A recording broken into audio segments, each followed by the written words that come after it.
Absents de la tanière depuis maintenant plusieurs mois, certains d'entre eux ont été zappés pour des raisons sportives ou de blessures et d'autres souffraient d'un manque cruel de temps de jeu en club, ce qui avait sérieusement mis en péril leur avenir en équipe nationale du Sénégal. Aujourd'hui, la donne a complètement changé, ils sont redevenus compétitifs et retrouvent progressivement leur meilleur niveau. C'est donc tout naturellement que le coach Cissé les a réintégrés en équipe nationale du Sénégal. Et aujourd'hui, on va s'intéresser de plus près à ces joueurs qui font leur retour chez les Lions de la Teranga. Sélectionné pour la première fois en équipe nationale du Sénégal en mars 2018 contre l'Ouzbékistan dans le cadre d'un match amical préparatif pour le Mondial 2018, Santy Ngom avait fait forte impression auprès du public sénégalais. Sa faculté de dribble, son agilité dans le jeu à une touche de balle et surtout sa qualité de passe avaient fini de séduire le Sénégal tout entier. À partir de ce moment, beaucoup voyaient en lui le potentiel numéro 10, le maestro tant recherché par Aliou Cissé. Cependant, Santy Ngom jouait peu en club avec le FC Nantes, seulement 13 matchs lors de la saison 2017-2018 et peu de titularisation. La compétitivité des internationaux sénégalais étant un critère phare chez Aliou Cissé, ce dernier avait alors décidé de se passer de lui pour la Coupe du Monde en Russie. Lors du mercato d'été de 2018, il décide de rester à Nantes malgré son faible temps de jeu et sa situation s'empire chez les Canaries. Les listes d'Aliou Cissé se succèdent et le nom de Santy Ngom n'y figure toujours pas. En effet, zappé lors de la confrontation contre le Madagascar en septembre, il était à nouveau absent lors de la double confrontation contre le Soudan. En 6 mois, il n'a discuté aucune minute avec le FC Nantes en Ligue 1 française et en janvier 2019, il quitte enfin les Canaries pour rejoindre l'AS Nancy-Lorraine en Dominos Ligue 2 sous forme de prêt. Un transfert qui lui a permis de retrouver de la confiance, du temps de jeu et surtout son meilleur niveau. En 9 matchs discutés depuis son arrivée, il a scoré à 3 reprises et a délivré une passe décisive. Le principal blocage pour son retour en équipe nationale est désormais levé. Cissé décide alors de le rappeler le 27 février lors de la proclamation de la liste des 25 joueurs devant affronter le Madagascar et le Mali en match amical. Dans un milieu de terrain du Sénégal en vrai manque de meneur de jeu, il pourrait avoir sa carte à jouer même si ce n'est pas son poste de prédilection.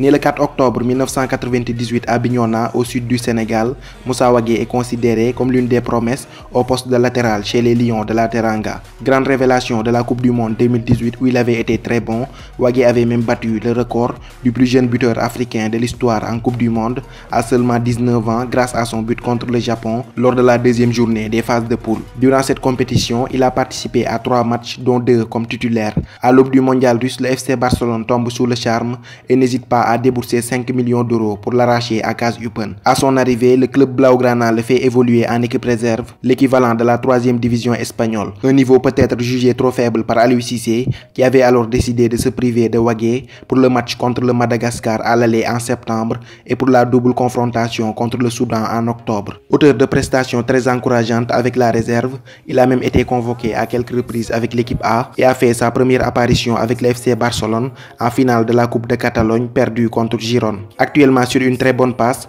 Aliou Cissé en a profité pour le rappeler. Comme au Mondial 2018, il sera en concurrence avec Lamine Gassama de Goztepe. D'ailleurs, sa dernière apparition en équipe nationale du Sénégal remonte au Mondial russe lors de la 3e journée contre la Colombie. Depuis lors, son compteur est resté bloqué à 13 sélections avec l'équipe nationale du Sénégal.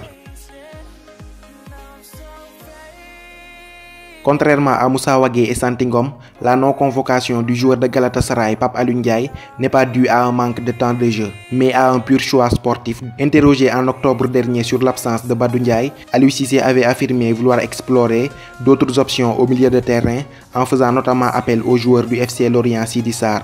De retour à Galatasaray cet été sous forme de prêt, après la relégation de Stoke City en 2e division anglaise, il est redevenu très rapidement un joueur phare du dispositif de Fatih Terim. Il est à l'heure actuelle l'un des milieux de terrain sénégalais les plus en jambes en Europe. Chaque week-end, il régale le public stambouliote par sa combativité et son énorme volume de jeu. Au-delà de l'excellent récupérateur, Badou Ndiaye ajoute un petit talent de finisseur.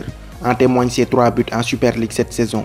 Avec son niveau actuel, il était impossible pour Aliou Cissé de continuer à l'ignorer et il l'a donc rappelé pour les prochaines sorties des Lions de la Teranga au plus grand bonheur des Sénégalais qui ont tant réclamé son retour.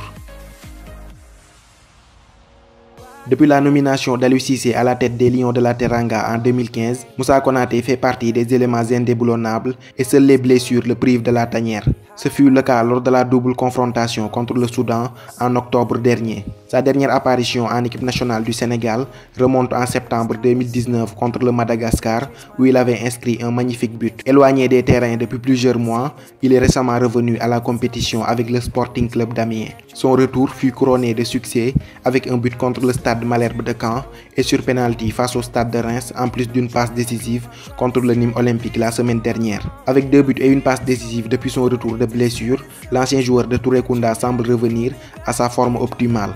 Élément important sous l'ère Aliou Cissé, il va retrouver la tanière pour les 2 prochains matchs du Sénégal contre le Madagascar et le Mali en match amical.